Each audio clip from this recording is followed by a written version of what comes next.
Shut up, Prince. Alright, we're back full-time, family. See, I'm hardwired in, and we still had a little bit of a lag issue. And in the time we were gone, my dog started going crazy. 1 second, I think someone's at my door. I'll be right back. Hey, Prince. What's up? Hey, will you guys go up there to the dog real please? Alright, guys, I'm back. Alright. 1 second. Hey, guys, will you guys go up there so the dogs will? Alright. Sorry about that. So I see some say RIP full-time MMA. No, I'm back, man. That was just my connection fucking up a little bit. Not near as bad that we're now that we're hardwired in, but at the same time could be better. But with that being said, we were talking about Kelvin Gastelum in the comments that Dana White had after UFC 225, and he just like alluded to some sort of like personal issues or something, and it kind of threw me off. It threw me off. I didn't know where it was coming from. Let's see. Dana White said that he was a backup plan talking about Kelvin Gastelum. However, he had personal issues that needed to take care of, resulting in him not being able to fill in if needed. And I remember Dana White said, like, yeah, it's something like he needs to get it taken care of. And so Gastelum spoke today, and he said, I was dumbfounded. I don't know where those comments are coming from. I just figured he was upset with me not taking the fight a day and a half before. My manager was negotiating money to get from that. I wasn't going to be doing it for free. That fell through, so they told me it's not happening. I looked down in my belly, and I'm like, no, I don't think I can do this in a day and a half. And a day and a half's notice while I've been out drinking and eating, probably wouldn't have been in the hospital if I would have tried that. But I would love to sit down and see what those comments are about. I just haven't reached out to him about it. Eventually, I want to sit down with him and talk to him and meet with him and see what the future holds. So, a little threw off. And this is just interesting because Kelvin Gastelum, you know, especially at a time like this, not a time to really be, you want to be at odds with the UFC, because right now Kelvin Gastelum is in the running for a title shot, the next title shot. It's either Kelvin Gastelum or Chris Weidman, and you know, as they have fought, and Chris Weidman won the fight, but Kelvin Gastelum's been more active lately. So really, as far as who's going to get the title shot, it might come down to whoever the UFC puts in there. You know what I'm saying? So you piss off the boss, might just be going to Weidman. You know, that's not a guarantee. You know, but at the same time, Kelvin Gastelum's coming out and, you know, saying he's kind of confused by what Dana White had to say. But at the same time, I think, is this the article? There's one of these articles that are talking about how Dana White has kind of been not telling the truth as of late. You know, for some reason, like, he's been telling a lot more lies than lately. It might be one of these other articles, and it was just talking about, so, you know, maybe just because Dana White says it, you shouldn't necessarily take his word for it all the time. But as a hardcore fan, we kind of knew that. But either way, staying on this topic between Kelvin Gastelum and Chris Weidman spoke with the MMA Hour, and he said that he believes that he matches up very well with Robert Whittaker, and that he could finish Robert Whittaker. And I gotta say, man, I don't know if I necessarily disagree with him. I mean, it's not going to be just that easy. Of course, Robert Whittaker has earned his spot as the middleweight champion. He's did amazing things while being there. But Chris Weidman is a bad matchup, I would say, for anybody that has ever fought at welterweight. Anybody that's ever fought at welterweight in their life, I would say, is a bad matchup for Weidman. With his wrestling skills and what we saw he was able to do versus Kelvin Gastelum. Now, yeah, you got this is the thing with Weidman. It's kind of like Khabib, right? He's like Khabib of the light heavyweight division. And if you're not really able to knock him out, you're probably going to be getting out wrestled in that fight and potentially even submitted. So that would what I think would happen in the Robert Whittaker fight. You know, likely he would have to find a way to eat. But we saw him versus Yoel Romero, another very skilled wrestler. But still, at the same time, Yoel Romero doesn't really use as wrestling heavy attacks or grappling heavy attacks as Chris Weidman. Yoel's also known for kind of exploding and knocking dudes out more so than Chris Weidman. But if you fight Chris Weidman, you got to be ready for some relentless wrestling. And Robert Whittaker's got great takedown defense, you know, for sure. We saw that in the Jacare fight as well. But at the same time, Chris Weidman definitely presents a threat, and a serious threat to, like I said, anybody that's fought at welterweight with his skills. So With that being said, he feels confident if he is potentially the next in line for the title shot, but that's no guarantee. As we were just talking about Kelvin Gastelum, we got to see what happens in this situation. Chris Weidman, he's been out since he last fought Kelvin Gastelum with a thumb surgery, I believe. Then it had a setback to where he had to get he was out even longer with the same injury. So he hasn't been able to fight since then, so Kelvin Gastelum's been more active as far as what have you done for me lately for that middleweight title shot. So really, this decision is going to be interesting to see where it goes. Who gets the next title shot? How long is Robert Whittaker going to be out? He just fought at UFC 225 versus Yoel Romero, and he was in one of the fights of the year, and he took some pretty big shots in that fight. It was a war for sure, and he took some heavy shots from Yoel Romero. So Robert Whittaker could be out for a while, and if that is the case, it's maybe one of these guys fights again in the meantime, and that really gives them the edge. But if both of these guys just sit out thinking that they deserve the next title shot, then neither one of them can be mad if the other one gets the fight. But if one of them gets back in there on the horse and fights like a David Branch or Jacare was looking for a higher ranked opponent, right? That's why his manager turned down the David Branch fight. And he said he wants a higher ranked opponent. So maybe one of these guys gets in there with Jacare. Kelvin Gastelum just fought him, so that's probably not going to happen, even though it was a close fight and a split decision. But if one of these guys gets back in there and gets one more win, I think they would be earning that title shot over the other guy. Because right now it's neck and neck. Gastelum or Weidman. Who gets it, we don't know. If one of them gets back in that octagon, though, in the meantime, in between time, while Robert Whittaker's out, they push themselves ahead in talks for the title fight, in my mind. So if I'm Weidman, I might be trying to get that Jacare fight. You know what I'm saying? And if I win that, then I'm getting the next title shot. And especially if you can beat Jacare more decisively than Kelvin Gastelum, who won a split decision. You know what I'm saying? But at the same, like I said, if neither one of them take a fight in the meantime, they wait on the title shot, then you can't be mad if the other guy gets given the fight, because you got to get in there. You can't really just leave. It's kind of like leaving it to the judges if you leave it to the UFC and the other guy gets it. So we'll see what happens, but either way, it's going to be a great fight. Whoever fights Robert Whittaker next, it's guaranteed going to be one of those two guys. So, moving on, before we get into some of the other stuff, this is something I didn't really like. I kind of organized the show today a little bit, like the topics, like the Gastelum topic transitioned into the Weidman topic and stuff like that. There wasn't really a place to stick this Ray Borg topic, so I just stuck it here. So, with that being said, a little bit, it doesn't really tie into the last topic, but at the same time, I'm actually becoming more and more of a fan of Ray Borg. It's not even for what's happening inside the octagon. It's actually for what's happening outside of the octagon, man, and his new outlook on things and what he had to say here specifically. Originally, I wasn't the biggest fan of Ray Borg, and it leads all the way back to when he fought Louis Smolka, and I was kind of rooting for Louis Smolka in that fight, as a Hawaiian fighter, rooting for UFC Hawaii and stuff, just back in, a while ago, maybe a couple of years ago, if I'm not even mistaken. But in that fight, Louis Smolka made weight, but he looked terrible on the scales. Like, he really drained himself to make weight. And then Ray Borg actually, I believe, missed weight for that fight. And so he came into the fight and he won the fight, but Louis Smolka definitely did not look like himself after missing weight.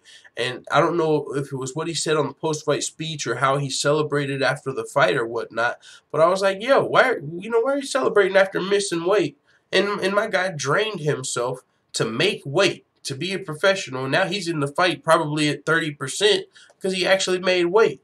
And so then he went on and jumped up to fight Demetrius Johnson after one more fight, and I was like, I just never really became the biggest fan, and he got mighty barred by Demetrius Johnson. But since then, man, Ray Borg's been going through a lot in life. A lot of different things have been going on.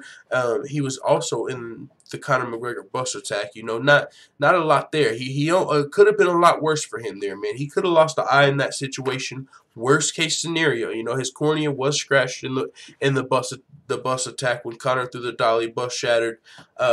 Ray Borg is one of the guys that was injured in that incident. His cornea was scratched. His fight was canceled, and so it turned out it wasn't as bad as it could have been because his fight was actually booked. Like a month later. So his cornea wasn't, he wasn't losing an eye, thankfully. Well, then his fight that was rebooked was canceled because his newborn son was having issues, right? And he was like needing brain surgery and stuff like that. He was really going through it. I seen it on Twitter. You know, I was keeping up with it on Twitter and social media and stuff like that. And now, you know, his son is home since then and he's healthy. And it's really, you know, changed Ray Borg's perspective on things. You know, even in the past, you know, he was one of the guys like, yo, I'm not going to forgive Conor McGregor until I get a face-to-face apology and stuff like that. And now, since having his son and his son coming home, he's got a complete different outlook on things, and I like what he has to say. So I'm kind of, you know, maybe it's just because I was kind of rooting for his son and stuff through that whole ordeal. I'm kind of rooting for Ray Borg now, especially after listening to what he had to say here. And this is what he had to say. After having a kid and watching him go through what he had to go through, I learned that there's not a whole lot of room to hate. Everything that happened with me and Connor, I don't hate the dude no more. I have a certain feeling toward people who have healthy kids. I value that. So it makes me really happy that Connor has his boy and he shows him off on social media and what he went through. I wouldn't wish it on anybody. So it's nice to see people enjoy their kids.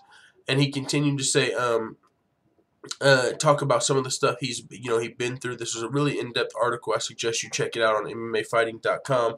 There's one thing in particular where he was talking about Demetrius Johnson, and because he's already fought Demetrius Johnson, but he's very young, and he could potentially fight Demetrius Johnson again in the future. Now he talks about the matchup though, and he says, I learned my wrestling is good, but not as good as what it needs to beat DJ. He stuffed a lot of my takedowns and out-scrambled me in a lot of positions. I'm one of the best in the world for a reason. I'm ranked number 4, but there's so much more room for improvement, more than I could have imagined. Skill level-wise, there's a bunch of stuff that happened in the fight that we take in and improve on. As far as my hands go, my wrestling, my jiu-jitsu, a lot of technical improvements and psychological ones too. So, Ray Borg's at a place, he's been through a lot in just this last year, you know what I'm saying, with the eye scratch. And like I said, it could have been a lot worse. It wasn't as bad as, worst case scenario, but it could have been. And then more specifically, more importantly, with the son, you know what I'm saying, it really has me kind of rooting for Ray Borg and his future endeavors in the flyweight division. Young flyweight, so hey, it is what it is, you know what I'm saying, but that's something that stood out to me in the news. And Ray Borg's plotting a UFC comeback, and he's got his mindset right. He's already been in there, got championship experience at only 24 years old. Not a lot, right? With Demetrius Johnson, but at the same time, he's made his way to the top of the flyweight division at only 24, 25 years old, and now he's had those life experiences with his son and stuff like that, which has changed his perspective on a lot of things, you can tell. So I'm rooting for Ray Borg. But from new life, we go to retiring. You know what I'm saying? From a young fighter, that has a lot of potential, to a fighter that is now ending his career, Rashad Evans, man. And he didn't retire in front of his home crowd because he was knocked out in 58 seconds or something like that versus Anthony Lionheart Smith. And, he was fighting in front of his home crowd, Rashad Evans, on a 4-fight losing streak. So I'm sure that's not the way he wanted to go out, Maybe if he would have won the fight, he would have retired in the cage, laid down his gloves in the octagon in front of his home crowd. He would have probably loved to do that, but that's not how the fight went. So he joined Ariel Helwani on the debut of his new show today, Ariel Helwani's MMA show, and he retired there, man. And he called it quits. So he got emotional too. He was crying. I mean, I was doing other things and listening, but I heard Ariel Helwani and him talking, and he got emotional. You could imagine. He was a former champion. He's been a part of some of the best rivalries as far as him and Rampage Jackson and some other fighters are concerned. He's been a part of some of the best rivalries in MMA, and he actually did a lot for the sport, because I don't know about you guys, but I know me and a few of my friends, that drew us to the sport and really got us. We were casual fans back then, Anderson Silva, Rashad Evans, Chuck Liddell, Matt Hughes, GSP, all of those back in those days. But one of the biggest rivalries back then that really had our eye, was Rashad Evans versus Rampage Jackson. And, after that fight, I was never the biggest Rashad Evans fan, but at the same time, I always respected him as a fighter. And, because, I didn't get to see the knockout I was hoping for as a casual fan in the Rampage Jackson fight, but I respected, okay, he's doing what he's doing to win the fight. You know what I'm saying? He's a talented wrestler. He's using his skills. I get it, but that's just not what I was rooting for. And I was a casual fan. Casual fans don't always appreciate wrestling. You know what I'm saying? As far as MMA is concerned. So when Rashad Evans retired, you know, and I even said that in my immediate post-fight reaction to Rashad Evans versus Anthony Smith. Like, yo, I haven't ever been the biggest Rashad fan, but I didn't want to see him go out like this, right, in front of his home crowd, knocked out, knee to the face in like 58 seconds. But with that being said, he's still got a future in the sport, Rashad Evans. He still, you know, he's going to be doing commentating, coaching, and stuff like that, I'm sure. So another legend of the sport retired, and I don't know if he's going to be signing a deal with Bellator, but hey, that's another potential, right? Go over there and fight like the Chael Sonnens of the world, the Ryan Baders of, maybe not Ryan Bader. He probably ain't trying to fuck with Ryan Bader. You know what I'm saying? He's the champion over there, and he probably ain't trying to fuck with Ryan Bader. I'm just saying they got some names, you know, the Royce Gracies and stuff like that. You know what I'm saying? The older dudes, not Ryan Bader. You ain't trying to fuck with Ryan Bader right now. You know what I'm saying? Ryan Bader ain't fucking around. He's still in that heavyweight Grand Prix right now. But you get the point. Bellator, you know, sometimes picks up these dudes toward the end of their career with a big name. So if Rashad did want to can ever fight again, maybe that opportunity would be there for him. And if not, like I said, coaching, commentating, stuff like that. You know, he's a smart dude. He can do stuff like that. He's not just a fighter that's, you know, going to be struggling outside of MMA. Like, what am I going to do? You know, like, I think Rashad Evans is still in good hands. But as far as his career is concerned, he had a historic career. For sure, likely to be in the Hall of Fame. Like I said, former champion, part of a lot of big fights, big rivalries, meant a lot to the sport. So, moving on, that's another one of these three topics are kind of fringe topics. They don't really tie into the other events. But one thing I'll say about this, though, Leon Edwards talking about PFL is 2020. 2020, that's all I'm saying. Kayla Harrison was on Ariel Helwani's MMA show today. And I was just listening to it like, that's my girl. That's my motherfucking girl, dog. I'm telling you, I was listening to a former champion. When I was watching her fight, I kind of felt like I was watching history. When I was listening to her talk today, I was like, listening to a future champion. And I hate doing this. I don't know why. This is more like the fan in me and less the commentator or YouTuber in me. You know, for some reason, and no disrespect to Chris Cyborg at all, Chris Cyborg's doing her thing. She's the female GOAT. Nobody's got the skills as her. We've never seen anybody that can beat Chris Cyborg. Nobody. No legit I haven't even seen no legit featherweight with the skills that's even mentioned with Chris Cyborg.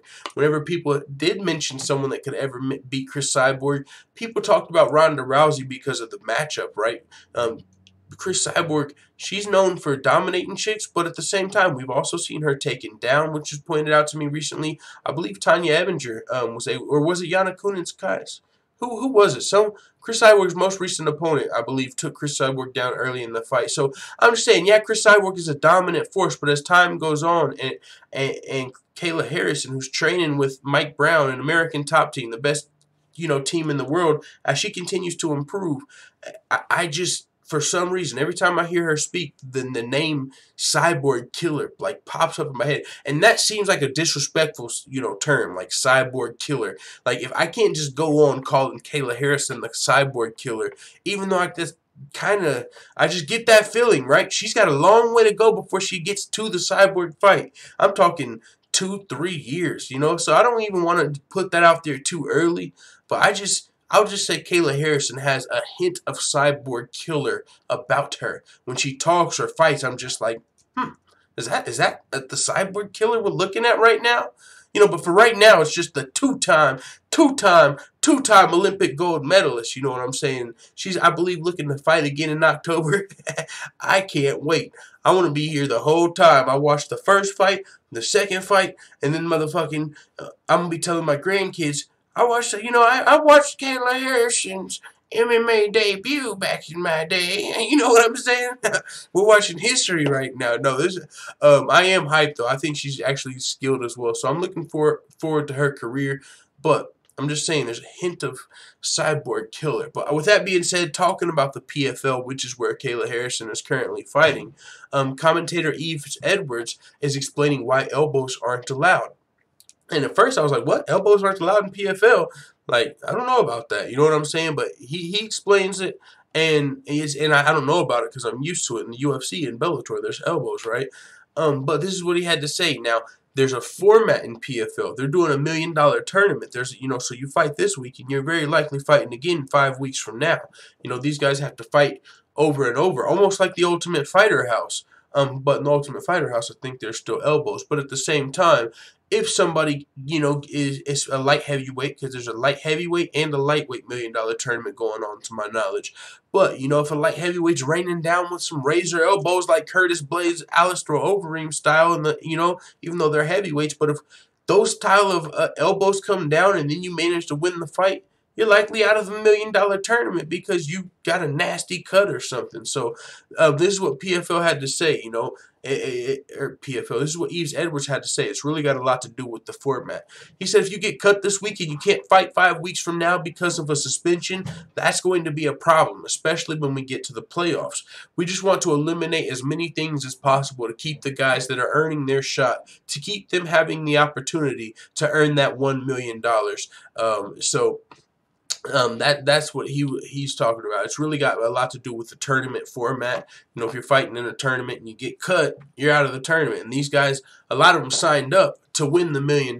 So it would suck if you came all this way in the tournament and you got, injured, to the point to where you couldn't continue. Like, to the $1 million. The whole reason, a lot of these guys, some of these guys even came over from the UFC. Now, they didn't just get to breach their contract, but I'm sure the UFC might have liked to keep some of them or re-sign some of them, but they probably got word of the $1 million tournament and was like, I mean, if I'm not going to be a UFC champion anytime soon, just because of politics or whatever, maybe I can go over here and win $1 million. It's a big prize. And even if you don't win the million, like, second through fourth gets 250. Like, there's some serious payouts going on over here. So, but if you get cut and you're out of the tournament, that would, you know what I'm saying? That would fucking suck. So, that's why. Now, what I'm interested, I wonder if this is PFL wide, right? Because Kayla Harrison's fighting in here. I wonder if this is only for the tournament or like for Kayla Harrison's fights if there's no elbows allowed. That would be interesting. And because that would be interesting. I wouldn't advise that, because that's not really preparing you for real fight experience. If you're a Kayla Harrison and you're fighting in the PFL and you're not used to throwing elbows or taking elbows, that can be a problem with you if you ever planned on transition into the UFC. So I wonder if that's just for the tournament or if it's PFL wide. But with that being said, though, it is time. Let's see what the full-time family's talking about.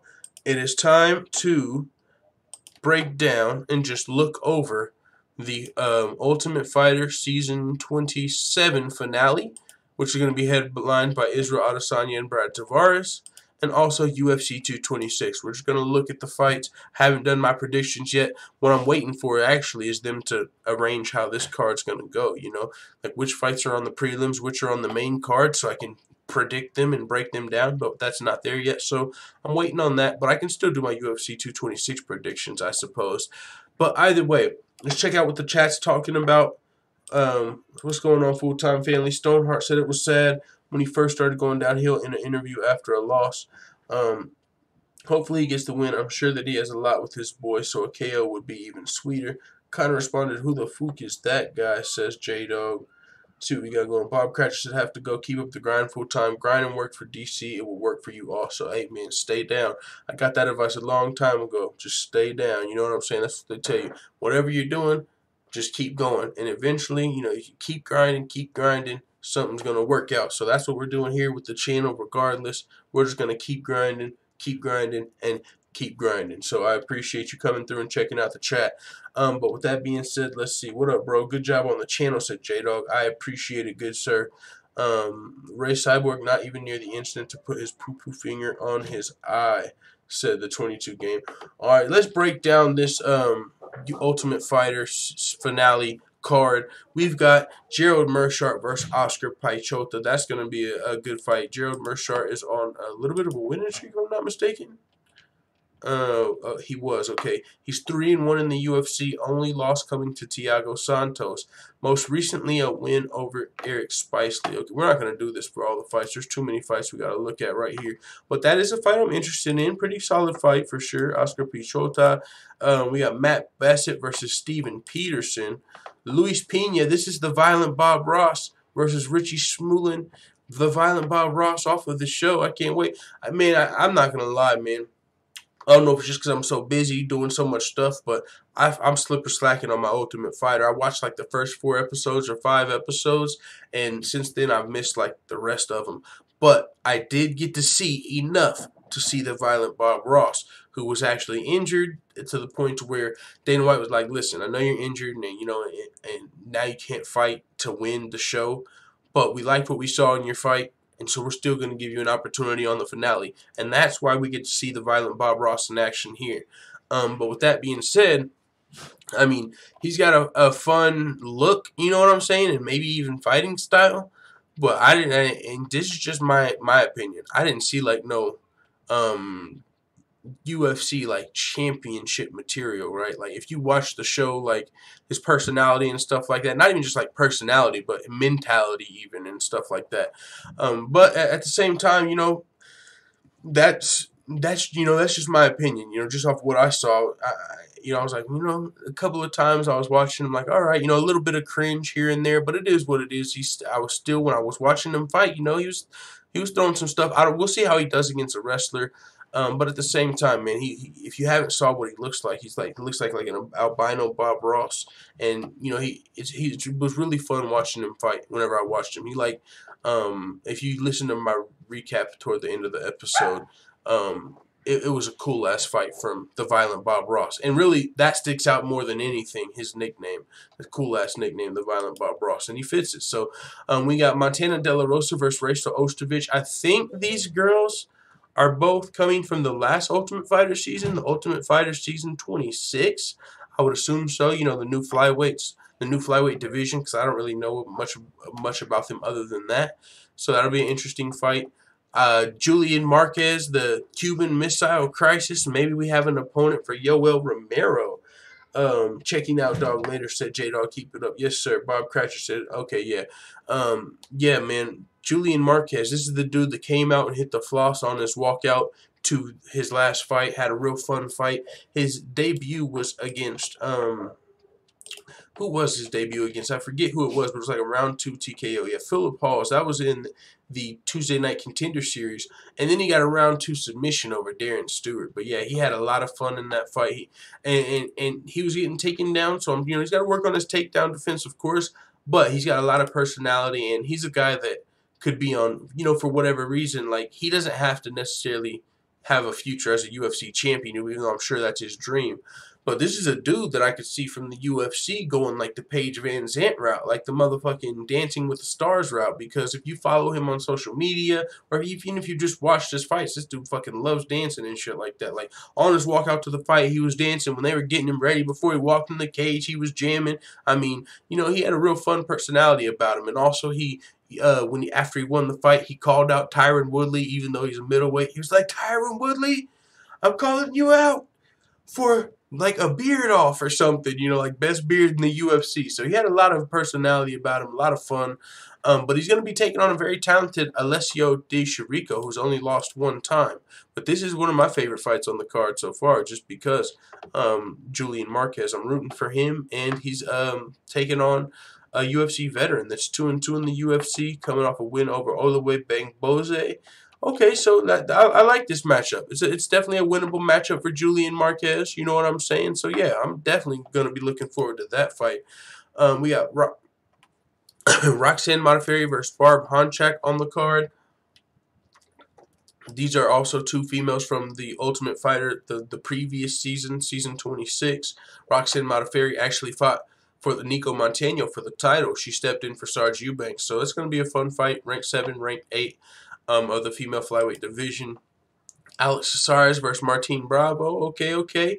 And then the main event, of course, Brad Tavares versus Israel Adesanya, the last style bender. Now, this is a fight where, like, Dana White came out and said, yeah, he announced that Brad Tavares, like, broke his hand and was out of the fight.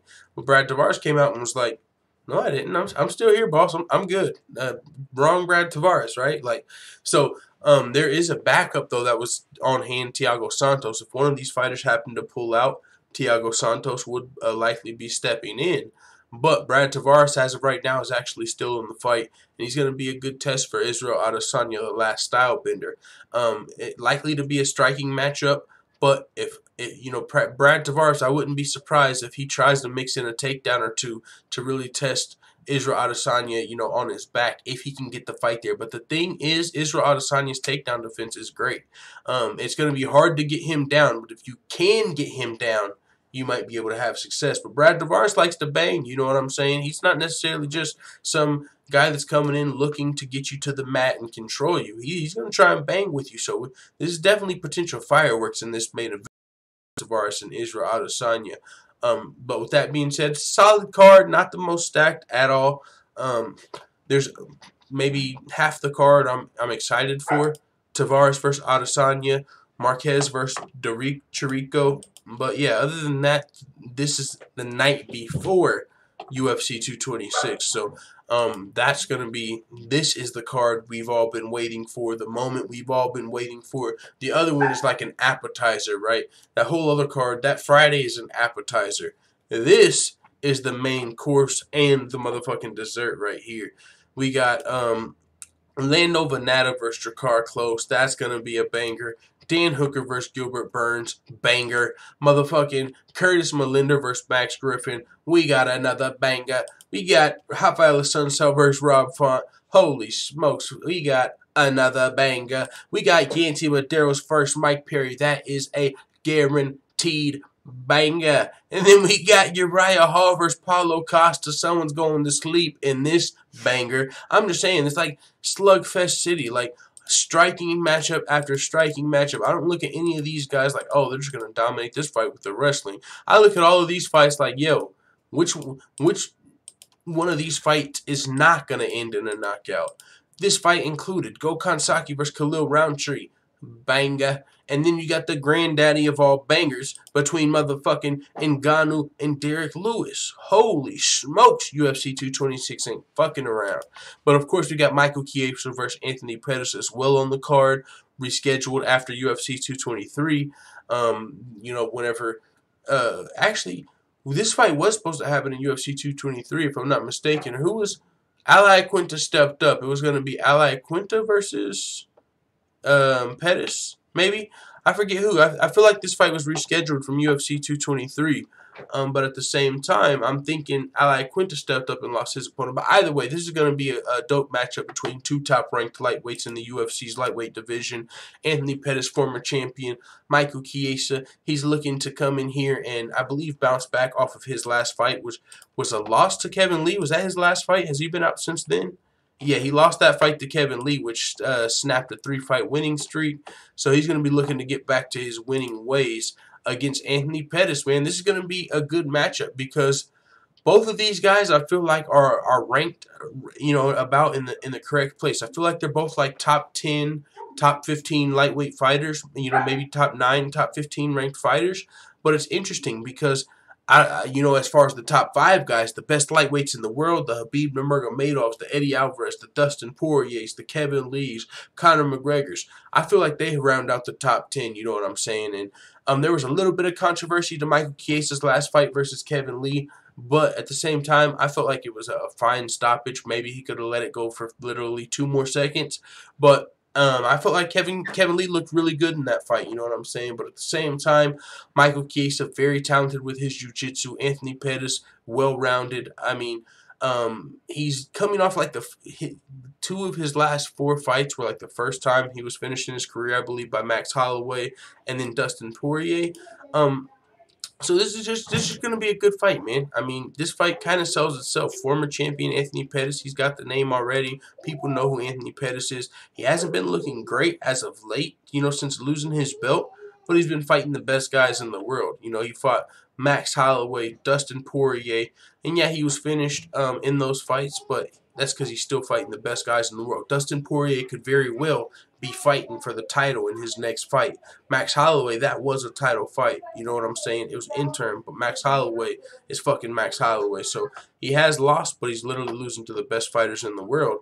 And Michael Chiesa, while he's one of the best top 15 fighters in the world, I don't know if he's necessarily Max Holloway or Dustin Poirier right now. So that's why this fight's even better to me.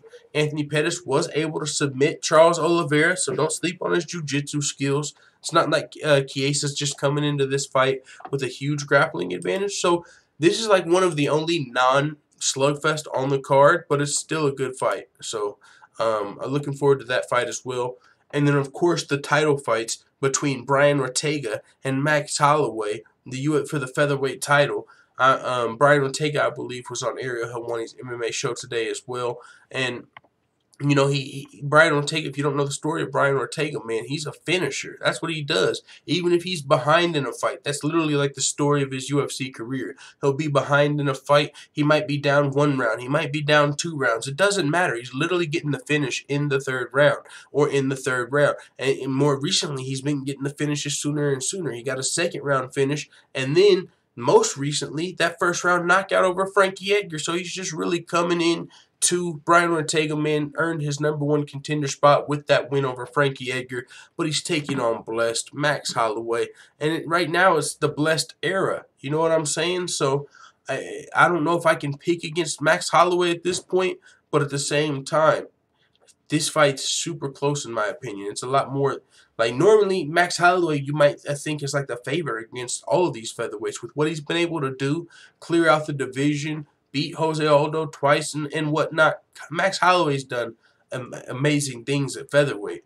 But with what Brian Ortega's been able to do, even if he's down in a fight, get the win, the way he was able to knock Frankie Edgar out in the 1st round, just spectacular. So this fight's going to be amazing. I almost don't know which way to call it, but I just have to give the edge to Max Holloway. Like, the more I think about it, the more even it is. But just with what Max Holloway has been able to do, I can't pick against him. So I'm going with Max Holloway in the fight, but I cannot wait. Brian Ortega has definitely earned his shot. So, you know, I can't wait to see what he does with it. And then, of course, Miocic versus Cormier. Light heavyweight champion versus heavyweight champion. We know the deal there. Winner of this fight is for sure the heavyweight GOAT, in my opinion. Stipe's already arguably, if DC wins, we're talking MMA GOAT, not just heavyweight, not just light heavyweight. We're talking about pound for pound with Daniel Cormier. So this is the super fight like everybody's been waiting for. As far as champion versus champion, you know, in the meantime, the last one we saw, it was Conor McGregor versus Eddie Alvarez. We've been teased with another one, you know, Max Holloway versus Khabib. But this one right here is the 2 baddest men on the planet, the 2 heaviest weight classes in the UFC, Stipe Miocic versus Daniel Cormier. Some people might have expected this to be John Jones, you know, title fight, but he's had his setbacks, so DC's got the opportunity. He's got the belt back. He's moving up. He was already undefeated at heavyweight, 13-0, and he's going to be looking to remain undefeated and keep that undefeated record at heavyweight intact. But it's going to be super hard against Stipe Miocic. I mean, this fight, I'm leaning towards Stipe, but at the same time, it's close. It's another close one. But Stipe, I'm leaning towards Stipe. It's kind of like Ortega versus Holloway. I mean, I'm really into the fight. Can't wait for the fight. I can't be sure, as you never can in MMA. I can't be confident that Max Holloway's just walking away with this fight. I can't be confident Stipe is just walking away with this fight. But I am giving him the edge. So, with that being said, I think that's it as far as, what's left to cover. But I wanted to show you guys, whoever's still here and whoever's going to be watching this in the future, something that I probably should have been telling you guys already, because it'll help a lot of people. If you have Instagram and you follow me on Instagram, this will actually show you all the videos I upload, even if it's on YouTube or wherever. If you just want to see the news, you know, it's not going to have the video or nothing to it. Just go to Instagram. Like, look at this. Check this out today. Like, I started with this video, Ali Quinta and Kevin Lee, and there's 1, 2, 3, 4, 5, 6, 7. So I posted 7 posts on Instagram today, and on each one, you can see like the link. So if it's a YouTube video, it'll have the YouTube link right there and whatnot. So make sure you guys follow me on Instagram. It's another way to keep up with everything going on MMA aside from just the videos I put out. I'm also keeping up with everything over there on Instagram. So make sure you follow me on Instagram. And of course, before we get out of here, I'm gonna check the chat, but I want to show you guys some of the stuff I've been putting over on Patreon. Just some of the videos, and they're absolutely free. If you just go over there, the videos that I put out 3 days ago, you can just hit play on. You don't have to sign up. You don't have to do shit. You just go over there and click play like YouTube. All you have to do is go to patreon.com/fulltimemma. And these are just some of the videos that are up over there, so you can check those out. Yeah, so just showing you guys that at the end of the stream, because we're probably going to be getting off here pretty soon. Just see what the chat has to say before we wrap this up. And thanks everybody who watched this and who will be watching this in the future. So Skate for Life said, I want to see Max continue to shine like the division's new GOAT. That's what I'm saying. A big win over Brian Ortega would still be in line with that. The blessed era, Max Holloway doing his thug dizzle at featherweight, able to beat Aldo twice. I mean, his fight with Ricardo Lamas is iconic. I'll never forget that 5th round. Max Holloway's been able to do amazing things, and then hopefully we would get to see that damn Frankie Edgar fight that got taken away from us. Max Holloway versus Frankie Edgar is still a fight I would love to see, but it was taken away from us. Frankie Edgar was able to come back and get a win over Swanson. So the winner of this fight, well, except for if Ortega wins, maybe the Edgar rematch isn't immediate. But if Holloway wins this fight, then we would still have another great fight ahead of us, which would be the Frankie Edgar fight, which there's a lot of history to that fight. You know what I'm saying? Between Frankie Edgar and what he was able to do to BJ Penn, and so BJ Penn, the Hawaiian legend of MMA before Max Holloway, and so if Max Holloway was able to come back and get that win over Frankie, that would just be an epic part of that story as well. So that would be awesome. Seismic Shock said, cheers, bro. Skate for Life said, Max Holloway and Rose Namajunas are the fighters of the future, man. Yeah, man, I really want to see Rose Namajunas versus Jessica Andrade. That's going to be a tough matchup. But for sure, man, if she wins that fight, I don't know who can beat her down there in the strawweight division. But thanks, Skate for Life and Seismic Shock and everybody else who came through. I'm gonna shut it down for today, man. I've been grinding all morning. I woke up and like I said, I made 6 videos, posted them, had to do a bunch of other stuff outside the channel, and plus come back for full-time MMA in the morning. But like I said earlier, that's what we do, is just grind. That's what we're going to keep doing. So make sure you come back tomorrow for full-time MMA in the evening. There's going to be a whole lot more to talk about, I'm sure. Let the full-time MMA. We got a red box.